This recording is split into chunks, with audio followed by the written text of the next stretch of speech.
Continuing on in our Inspirer category, our next speaker is Justine Reiss.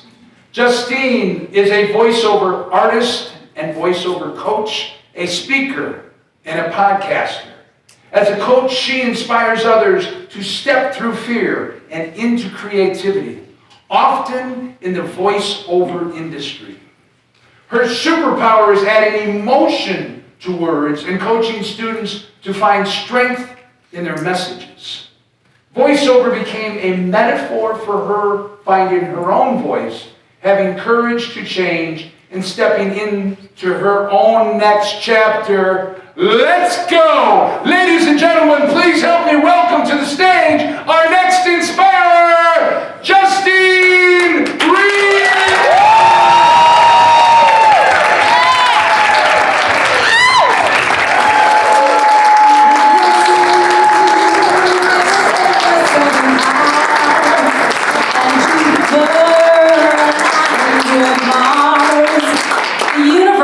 Is writing your script, not just you. I want everyone to take their hands and make a really hard fist.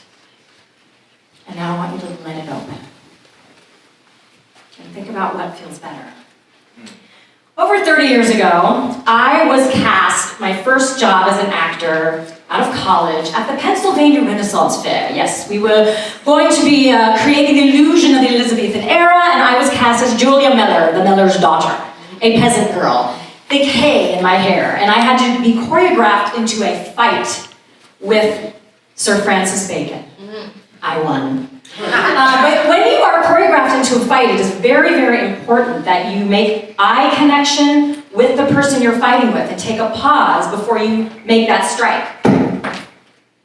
Or take a hit. This guy, Sir Francis Bacon, I married him. Well, we started out fighting. And our next job was at Disney. They were opening a new theme park and they were hiring actors for the very first time. So I created a word, you guys. It's called opportunition. When opportunity meets preparation, you have an opportunition. So we were both cast and we were creating the illusion of the 40s of Hollywood, improvising our way through life. We were at the happiest place on earth. We got married. So life was going to be awesome. Happily ever after, right? You know, the princess, Sleeping Beauty, all that good stuff. We bought a house, we moved to California, we bought another house. We had a white picket fence. It was going good, girls. It was going good. We had a dog, we had 2 beautiful boys. But I started to realize I really wasn't that happy. Years later, plot twist, debt. So his idea, sell the house. I didn't want to sell the house. This was our foundation that we built for our kids. This was our financial investment in our lives. I didn't want to sell this house. But I felt powerless, completely powerless to do anything. I had no voice. I did not know what my voice was. I was doing voiceover and I was making money at it, but I didn't know who I was. I was like the understudy in this cast. So I went along with it. And I called a girlfriend and I said, I don't want to sell this house. I don't know what's happening here. I don't want this. And she said, Justine, I don't think it's the house. I think you don't want to be in this relationship anymore. She was right. So I went along with it anyway, not knowing what, but I was resentful and I was blaming and I lived for 3 years in regret as I wrote a check to pay someone else's mortgage in this rental property. It was horrible. And then I got a job teaching voiceover and traveling. So I got to leave the rental property. So the grass was a little bit greener on this side of the hill, you know, because I was fertilizing it differently. I was watering it differently, and I was feeling fulfilled and happy, and I was giving inspiration to other people and helping them find their creative voice, and some of them are actually sitting in this room today supporting me, which I can't even tell you how much that means to me. Because I felt like I was starting to help other people change their lives, and I was inspired, and I was booking jobs, and I did an audiobook, and I started to do things that I didn't think I could do because I started to find my voice. And then, major plot twist, you guys. If you saw this in a movie, you would think this was so stupid, okay?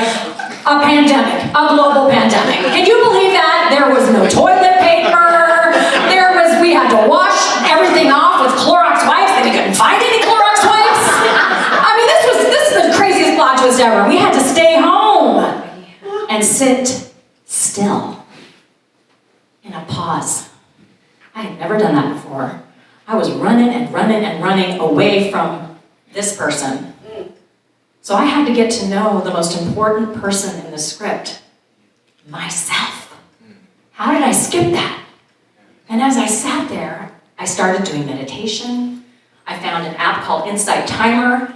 I have since met some of these inspirational meditators that have really inspired me to even do more. And I started to say, this isn't it.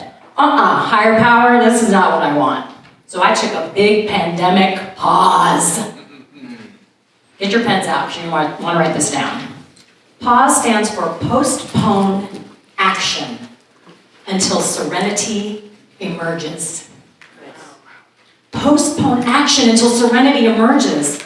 And suddenly I realized I'm by my own house. And he exited stage left, about 3 states over.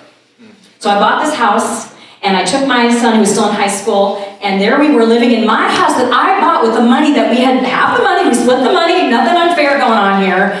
And I started to go, wow, this is awesome, I am superwoman, I found courage. My regret taught me growth and change, but then grief set in. So I had to take another pause. And I had to sit in that pain. We run from pain. Brené Brown says it. We will do anything to avoid pain, including inflicting it on other people. So as I sat in this and I would wake up every morning crying, I changed. So life is not a path you just find. It is a trail you blaze. And in the pandemic pause, you can find yourself. Wow. Thank you.